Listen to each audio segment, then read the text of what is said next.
Hi friends, எல்லோரும் எப்படி இருக்கீங்க? இன்றைக்கி என்ன பார்க்க போகிறோன்னா வெண்டைக்காய் புளிக்குழம்பு தான் பார்க்க போகிறோம்.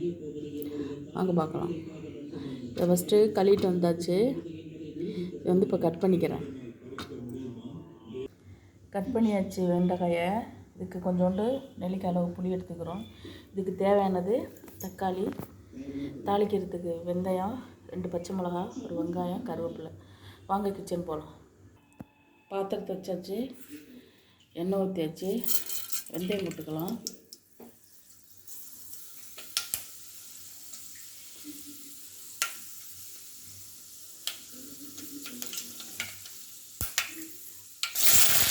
வெங்காயம் போட்டுக்கலாம், தக்காளி போட்டுக்கலாம், கருவேப்பிலை பச்சை மிளகா போட்டுக்கலாம். வதங்கட்டும் கொஞ்சம். இதில் வெண்டைக்காயும் போட்டு அரைச்சிட்டுக்கலாம்.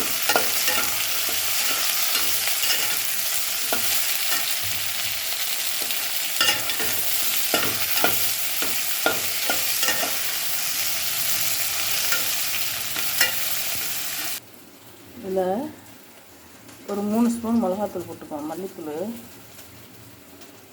2 ஸ்பூனு மிளகாத்தூள் போட்டுக்கோம்.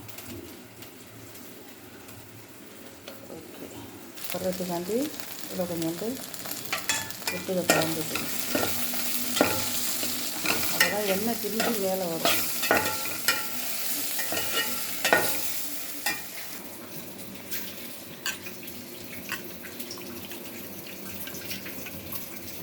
மல்லித்தூள் மிளகாத்தூள் கரைச்சி வச்சு இப்போ குழம்புல ஊற்றிக்கலாம்.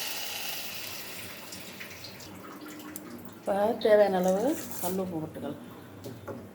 அவ்வளோதான். கொதிக்கவும் கொஞ்சம் தேங்காய் அரைச்சி ஊற்றிக்கலாம். அவ்வளோதான். குழம்பு கொதிச்சிருச்சு, கொஞ்சம் தேங்காய் அரைச்சி ஊற்றிக்கலாம். தேங்காய் கிரியாச்சு, தேங்காய் அரைச்சி ஊற்றியாச்சு. 2 நிமிஷம் கொதிக்கட்டும். குழம்பு கொதிக்குது. திருக்குறள் பார்த்தலாம். நெடுங்கடலும் தண்ணீர்மை குன்றும் தடித்தொழில் தான் நல்கா தாகிவிடின்.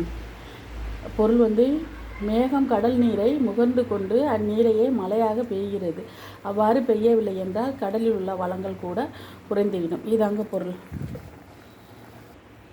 அவ்வளோதான் ஃப்ரெண்ட்ஸ்.